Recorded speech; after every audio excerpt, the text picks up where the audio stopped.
반갑습니다. 오늘은 정말 굵직한 뉴스가 상당히 많습니다. 그래서 오늘은 방송 시간이 상당히 길어질 것 같은데 생방송이 아닌 녹화 방송을 보시는 분들은 오른쪽 상단에 링크를 클릭하시면 편집 방송을 보실 수 있습니다. 오늘 다룰 주제들은 첫째로 미국 시장의 큰 흐름이 바뀌었을 가능성을 제시해주는 오늘 새롭게 발표된 거시경제 지표입니다. 이런 지표들의 수치와 그 의미, 가능성을 살펴보고 테슬라, 코인베이스, 이더리움 베를린 업데이트, 퀀텀스케이프 공매도 리포트를 살펴보겠습니다. 자, 그럼 오늘 먼저 경제 지표들 발표된 것들 살펴보도록 하겠습니다.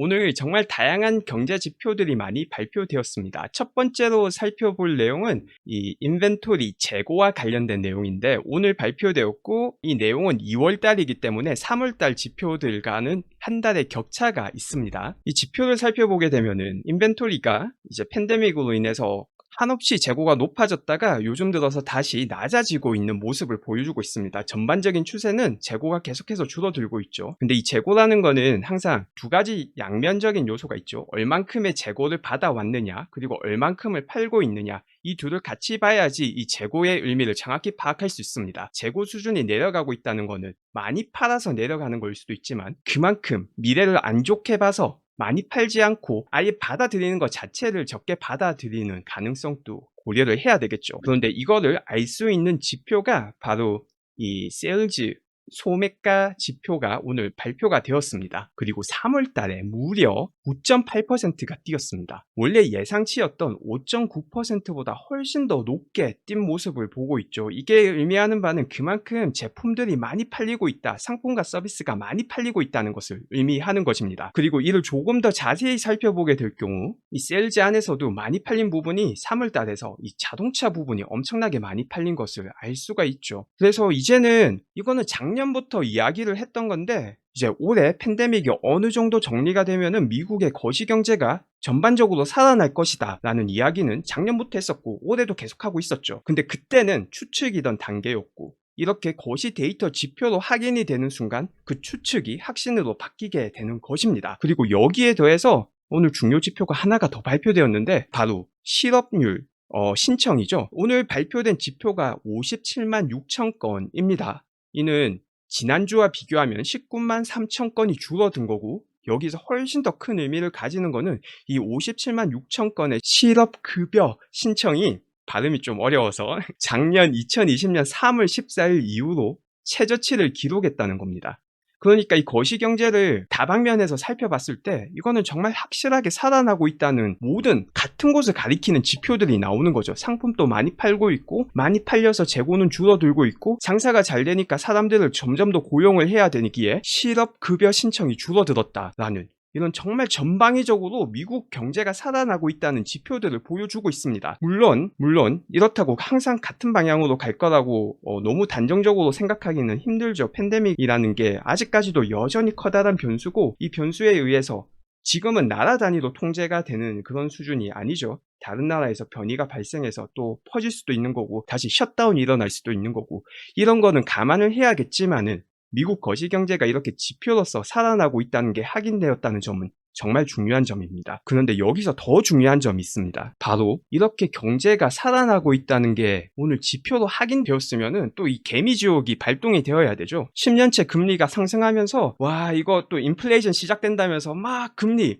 채권 팔아가지고 채권 가격 하락하고 금리가 올라야 되는데 놀랍게도 오늘 금리가 많이 하락하였습니다. 이게 장중에 나오는 모습이죠. 그러니까 이거는 정말 좀 이해가 안 될 수 있는 거죠. 원래는 딱 이 타이밍이면 인플레이션 하면서 막 대어들어야 되는 타이밍인데 인플레이션 이야기가 쏙 들어간 거죠. 그러니까 이게 흔히 말하는 이게 정말 좀 이거는 조심스럽기는 한데 이제는 이 채권 투자자들도 피크를 찍은 것 같다라고 보는 견해가 있다는 것을 보여주는 하나의 힌트인 거죠. 하나의 가능성을 보여주는 거죠. 이제 더 이상은 인플레이션이 이슈로 채권 가격이 더 하락하지 않겠다. 채권 가격이 떨어질 만큼 떨어졌다라고 보고 다시 사기 시작한 거죠. 이렇게 되면은 이제 기술주들은 정말 최고의 환경이 되는 겁니다. 아까 말씀드렸던 이런 팬데믹에 예상치 못한 확장, 재유행, 셧다운 이런 변수가 일어나지 않는다면은 이제 채권 금리는 안정적이어서 밸류에이션도 안정적으로 유지할 수 있고 자동차는 또 훨씬 더 많이 팔 수 있는 환경이 되었으니까 테슬라 같은 기술주에게 상당히 유리한 환경이 조성되고 있다는 것을 볼 수 있는 정말 중요한 날이었습니다. 그런데 테슬라 주가는 오늘 시장은 1.31% 나스닥이 상승할 때 0.9% 올라서 왜 이래 마음이 안 든다 이렇게 생각하실 수도 있다라고 봅니다. 근데 항상 중요한 거는 이 시장과 개별 주식의 움직임도 있지만은 그 시장과 섹터의 움직임도 같이 봐주어야 합니다. 그리고 오늘 전기차 섹터를 보게 될 경우 테슬라를 제외하고는 전부 다 3.5% 이상의 하락을 하였고 전반적으로 5%의 전기차 섹터 하락이 일어났죠. 이를 감안하면은 테슬라가 5% 이상의 아웃퍼폼을 한 날이다라는 겁니다.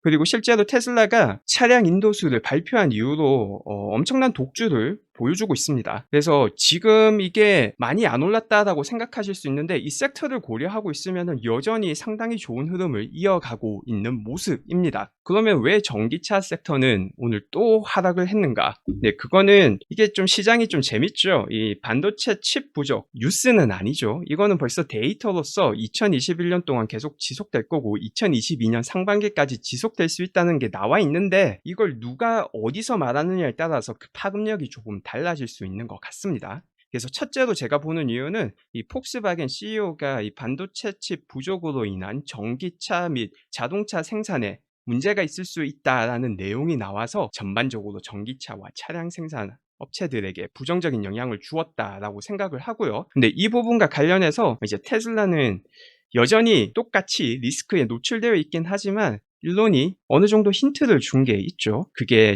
차량 인도수가 발표되고 얼마 지나지 않아서 이 제조업체들에게 중요한 파트들을 제공해 주셔서 감사합니다라는 트윗을 날렸었죠. 이 부분이 지금까지는 벌써 차량 인도수에서 생산이 문제 없다는 것을 보여줬고 1분기에는 이 트윗으로 보건대 앞으로 2, 3, 4분기에도 장기 협정을 통해서 아니면 재고를 많이 쌓아둠으로써 어느 정도 괜찮은 게 아닌가라는 생각을 하게 만드는 트윗이었죠. 결국 제일 중요한 거는 이 부분이 이제 26일 실적 발표가 되고 컨퍼런스 콜이 진행되면은 분명 질문이 들어올 겁니다. 그래서 이번 26일에 발표되는 이 컨퍼런스 콜을 잘 들어야 되는 이유겠죠. 그래서 이 부분은 역시 테슬라에게도 해당될 수 있는 부분이기 때문에 저는 희망적으로 문제가 없기를 바라지만은 잘 지켜봐야 되는 요소다라고 봅니다. 그리고 또 하나는 사실 이 전기차 섹터가 상승을 한 게 테슬라가 영업이익 흑자 전환을 하면서 전기차 시장을 열어나갔기 때문이죠. 이제 그러면서 다른 작년 말 올해 초 다른 전기차 업체들 혹은 그냥 전기에 전자만 들어가도 뭐 배터리 업체들 전기 버스 뭐 온갖 전기주들이 다 올랐습니다. 이제 그렇게 함께 오르던 시기가 끝나고 이제는 정말 적절한 밸류에이션인가 버블이 끼어 있는 건 아닌가라는 시장이 좀 객관적인 눈으로 평가하는 시기가 도래했다라고도 생각을 합니다. 그래서 실제로 중국에서 리오토 같은 경우 전환사채가 결국 흑자 전환을 하기 전까지 필요한 자금을 계속 조달해야 되는데 그걸 그런 식으로 조달해야 된다는 것을 다시 한 번 더 상기하는 이벤트였고 과연 이 흑자 전환까지 얼마나 오래 걸리고 생산량이 얼마나 높아질 것이냐 이를 계속 지켜보는 눈초리들이 어느 정도 시장 가격의 평가를 받는 시기라고 생각을 합니다. 네, 그리고 전기차 관련 이야기를 해서 제가 예전에 요즘은 이렇게 멤버분들한테 따로 커뮤니티 글을 적고 있지는 않는데 예전에는 이렇게 좀 글을 적어서 제 의견을 투자 관련 정보들을 공유를 했었습니다. 그런데 이 커뮤니티가 제가 잘못 사용하는 건지 정말 문제가 있는 건지 좀 장문의 글을 적거나 혹은 멤버용으로 적어도 막 전체 공개가 되는 경우가 많더라고요. 그래서 올해 초에 제가 니오의 니오데이 관련해서 단기 모멘텀이 있을 것 같으니 단기 투자는 아주 조심스럽게 한번 생각해 봄직하다라는 글을 올렸고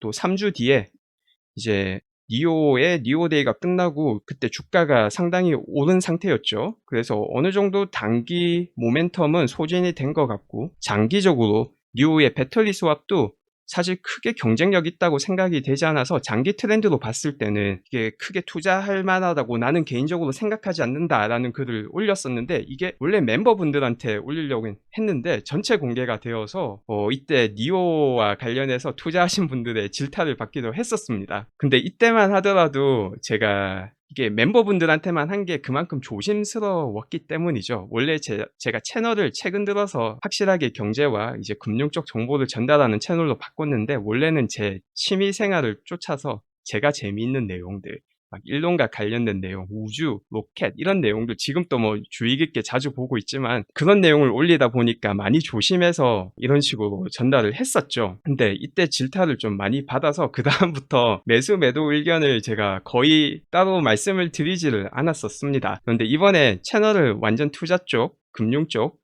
경제 쪽으로 바꾸었기 때문에 이제 앞으로는 이런 의견을 제 의견임을 전제로 오늘 영상에서도 그렇고 알려드릴 생각입니다. 이제는 제 채널을 찾아주시는 구독자분들, 시청자분들이 정말 투자자시라고 생각하고 일반적인 대중이 아니라 투자자시라면은 그 리스크라는 개념을 확실히 알고 계신 분들이라 생각하기 때문에 이번 영상을 포함해서 앞으로는 제가 어떤 거래를 했는지 정도, 그리고 그 근거에 대한 내용을 말씀드릴 생각입니다. 그리고 제가 어제 일론 트윗을 소개해 드렸는데, 이걸 소개해 드리고 얼마 지나지 않아서 엄청난 내용이 올라왔더라고요. 그리고 방금 또 일론 트윗에 엄청난 내용이 올라와서 일단 테슬라와 관련된, 일론과 관련된 이 내용들부터 한번 살펴보겠습니다. 먼저 첫 번째 올라온 내용은 조금 아쉬울 수 있는 내용입니다. 일단 모델 Y의 생산이 올해 제한적일 것이다 라는 트윗이 방금 올라왔어요.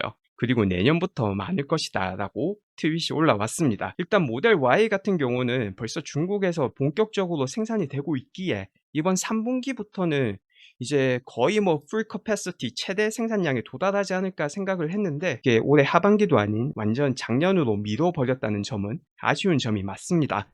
다만 이렇게 미리 공지를 해줬다는 점은 변동성을 줄일 수 있기 때문에 이거는 긍정적인 포인트가 될 수 있죠. 그리고 마찬가지로 베를린도 올해 너무 큰 기대는 하지 마라 라는 내용을 올렸죠. 그래서 일단 다시 한 번 더 본격적으로 생산량이 폭증하는 기간은 올해 하반기로 좀 긍정적으로 예측하는 게 있었는데 내년 초로 미뤄지게 되는 것 같습니다. 그리고 이게 하나의 그냥 일론이 말한 걸 그대로 이해했을 때 가능성이고, 이번 1분기 생산량을 보면은 일론이 약간 시장을 이해하고 있는 듯한 모습도 보여주고 있죠. 이게 무슨 말이냐면은 기대치를 낮추고 실적은 높게 발표하는 그런 모습을 일단 1분기 차량 인도수에서는 보여줬기 때문에 그럴 가능성도 완전히 배제할 수는 없다라고 생각합니다. 그 다음에 또 스타링크와 관련된 내용이죠. 저는 스타링크 기술을 너무 좋아합니다. 이것도 정말 짧게만 살펴보도록 할게요. 50명의 스타링크를 사용하고 있는 유저들에 대한 피드백을 받은 내용입니다. 우리나라 분들은 이 스타링크의 위력을 사실 좀 체감이 잘 안 되실 수도 있다라고 생각해요. 왜냐면은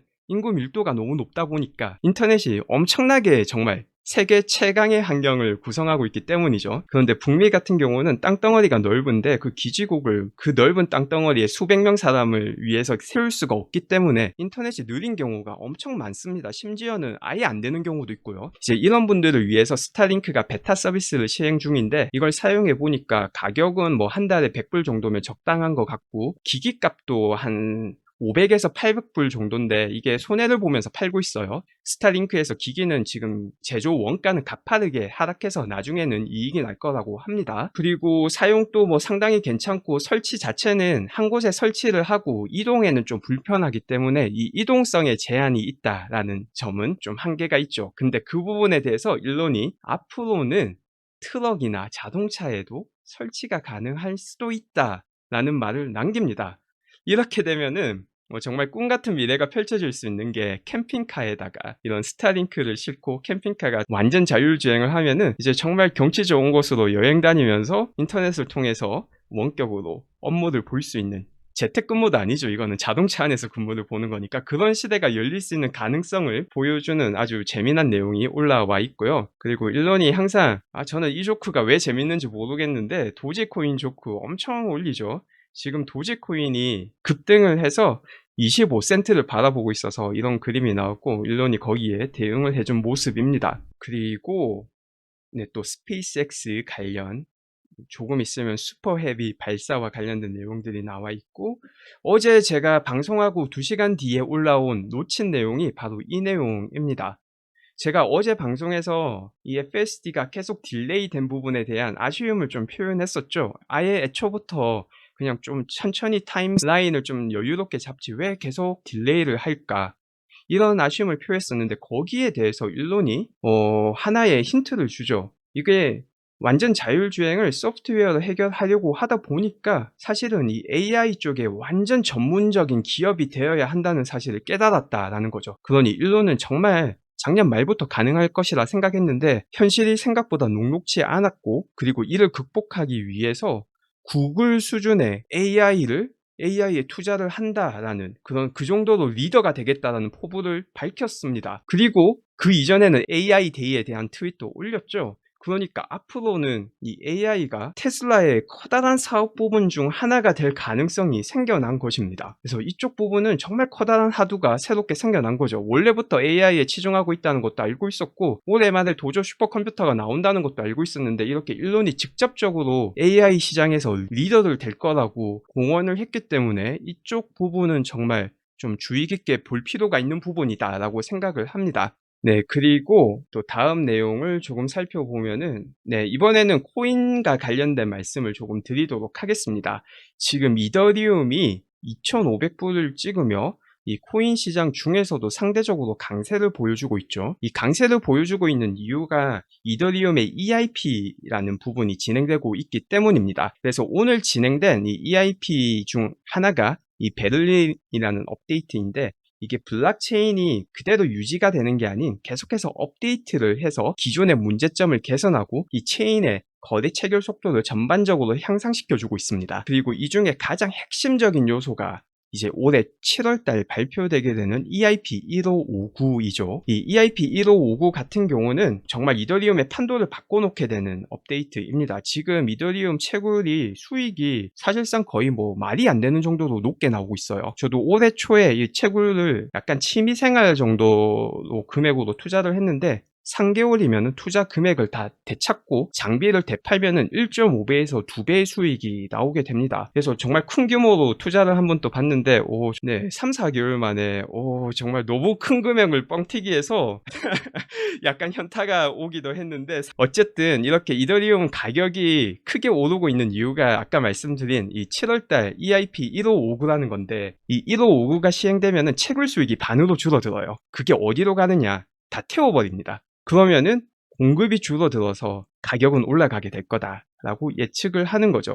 그래서 코인 시장이 전반적으로 계속해서 뭐 현상 유지를 하든 올라가든 이런 두 가지 시나리오가 진행된다면은 이더리움은 상대적으로 그 안에서 아웃퍼폼을 할 가능성이 높습니다. 단순하게 수급에 의한 거죠. 대신 채굴은 이제 그때부터는 급격한 50% 이하로 수익이 떨어지게 됩니다. 또한 그 ASIC이라고 채굴 전문 기업들이 판매하게 되게 되는 기계가 7월부터 나오게 되는데, 그게 2.1GHz만큼의 채굴이 가능합니다. 이게 어느 정도냐면은 3080이라고 200~300만 원 정도 하는 GPU가 있는데, 이게 100 밀리언 해시만큼 채굴이 가능한데, 이게 21대 있는 거랑 똑같은 성능이에요. 그런 기계가 수천 대씩 풀리게 되고 수만 대씩 풀리게 되면은 이제 채굴 수익이 EIP 1559와 함께 더불어서 훨씬 더 크게 하락을 하게 되겠죠. 네, 코인은 이 정도로 하도록 하고, 제가 코인베이스도 말씀을 드리고 넘어가도록 하겠습니다. 코인베이스 같은 경우는 상장되기 전에도 그렇고 상장 날에도 그렇고 제가 따로 투자는 안 할 거다라고 말씀을 드렸죠. 그 이유가 결국은 단기로 투자하는 것도 분명 가능하긴 한데, 단기로 투자를 할 거면 그만큼 확신이 있어야 되는 거고, 장기로 투자를 할 것 같으면은 이 펀더멘탈이 장기적으로 좋은 영향을 줄 거다라는 확신을 가져야겠죠. 근데 코인베이스의 경우 어제 말씀드렸다시피 뭐 3~4가지 문제가 있다라고 저는 보고 있는데, 첫째로는 이 마진율이 엄청나게 높은 지금 상태가 과연 앞으로도 유지될 거냐, 경쟁이 심화되는데 거기에 대해서 다른 진입 장벽이 도대체 뭔가, 코인에서 거래소라는 게 제가 보기엔 결코 특별한 건 아니거든요. 코인베이스가 처음으로 상장했다는 게 특별하기 때문에 그 관심도에 의해서 초반에 상승할 가능성은 충분히 있다라고 보지만, 그 가능성을 엄청 확신을 두지는 못하겠더라고요. 그리고 둘째로는 코인 시장과 직접적으로 연계가 있기 때문에 코인 시장이 무너지면은 코인베이스의 모든 매출이 95%가 이 거래 수수료이기 때문에 엄청나게 줄어들게 된다는 점. 그리고 셋째로는 이 코인 시장이 탈중앙화를 지향하는 게 코인 시장인데, 코인베이스는 중앙 집권화된 거래소이고 앞으로는 코드를 통해서 탈중앙화된 거래가 훨씬 더 활발하게 이루어질 것이다. 유니스왑 버전 2 같은 이런 코드들이 곧 나오기 때문에 장기적으로 봤을 때 코인베이스는 좀 나는 투자하지 않겠다라는 말씀을 드렸었습니다. 그리고 오늘은 퀀텀 스케이프가 큰 폭의 하락을 했죠. 무려 12%까지 떨어졌습니다. 테슬라를 좋아하시는 분들은 이제 퀀텀 스케이프를 한 번은 들어보셨을 거라 생각합니다. 당시 스펙으로 상장될 때만 해도 131달러까지 찍었었는데 사기 논란이 일면서 50에서 40달러에서 박스권을 형성하다가 오늘 또다시 공매도 리포트가 나오면서 큰 폭으로 하락을 하였습니다. 오늘 나온 공매도 리포트 같은 경우는 이 스콜피온이라는 곳에서 리포트가 나왔고요. 여기에서 나온 내용을 살펴보면은 조금 구구절절하더라고요. 페이지가 무려 188페이지로 엄청나게 높은데 일단 처음에는 여러 가지 증언들로 시작을 하고 그다음에 나왔던 내용들을 보게 되면은 과연 이게 기술적으로 가능한가? 원래 퀀텀스케이프가 1차적으로 붕괴가 일어났을 때도 그때 나왔던 비판점이 이 실험실에서 효율을 보여주는 것과 이제 실제 배터리 차량에서 들어갔을 때 효율성을 보여주는 게 너무 괴리가 큰 거 아니냐. 첫째로 애플워치 정도의 배터리 그 커패서티인데 이게 전기차를 지탱할 만큼 확장하는 게 정말 가능한 것인가에 대한 의문이 핵심이었고 그 다음에 온도 변화에 따라서 이 재사용 빈도가 과연 실험실에서 제시하는 이런 환경이 실제 환경에서도 제시되는 게 실제 환경에도 적용될 수 있는가에 대한 궁금증과 그 의혹이 핵심이었죠. 그래서 이 폭락이 일어났었고 그 이후에는 또다시 애널리스트들이 추천 또 했다가 또 폭스바겐에서 이걸 지지한다라는 말도 4월 초에 말이 나오기도 하였습니다. 그래서 그런 이슈로 오늘 퀀텀스케이프가 폭락을 하였는데 저는 소규모 매수를 하였습니다. 35달러 내외에서 이제 크게 부담되지 않는 선에서 매수를 하였습니다. 제가 공매도 리포트가 나왔는데 뭐 정신 없는 사람처럼 뭐 매수를 한 거는 일단 리스크 자체가 크게 포지션이 크지 않다는 점도 있지만은 오늘 나온 공매도 리포트가 정말 막 혁신적으로 새로운 내용이다라고는 생각이 되지 않았습니다. 기존에 디스카운트가 될 대로 되어 있는 이 박스권을 형성하게 만들었던 그 내용들과 크게 다르지 않았다는 점에서 오늘 공매도 리포트로 인해서 추가적으로 필요 이상으로 하락한 부분이 있다라고 판단을 했고요. 또 여기 스콜피온이라는 곳에서 이전에도 당연히 공매도를 냈었는데 이 지난 두 개 회사의 실적을 보게 되면은 그 공매도 리포트의 효과가 단기적으로는 있었지만 장기적으로는 오히려 더 상승하거나 어느 정도 회복하는 모습을 보여줬어요. 그래서 이 퀀텀스케이프의 경우에도 제가 이쪽 기술 전문가는 전혀 아니기 때문에 기술적인 부분에 대해서는 뭐라고 말을 못하겠지만은 이 지적하는 내용과 이 내용이 과거에도 비슷하게 지적을 당했었다는 점, 그래서 충분히 이게 밸류에이션이 될 수 있는 기간이 3달간 있었다는 점을 고려해서 이제 오늘 추가 하락은 일시적인 하락일 가능성이 높다라고 판단을 하고 매수를 한 것입니다. 그리고 저 같은 경우는 3개월 내에서 45달러에서 50달러를 회복할 확률이 높다라고 생각하고 그 정도 가격이 형성되면은 이런 기술주들은 또 투심이 중요하기 때문에 그 투심의 상황과 새롭게 나오는 정보들을 파악해서 계속 홀드할지 판매할지 매도할지를 결정할 계획입니다. 일단 오늘 준비한 영상은 여기까지이고요. 여기서 방송을 마무리하도록 하겠습니다. 감사합니다.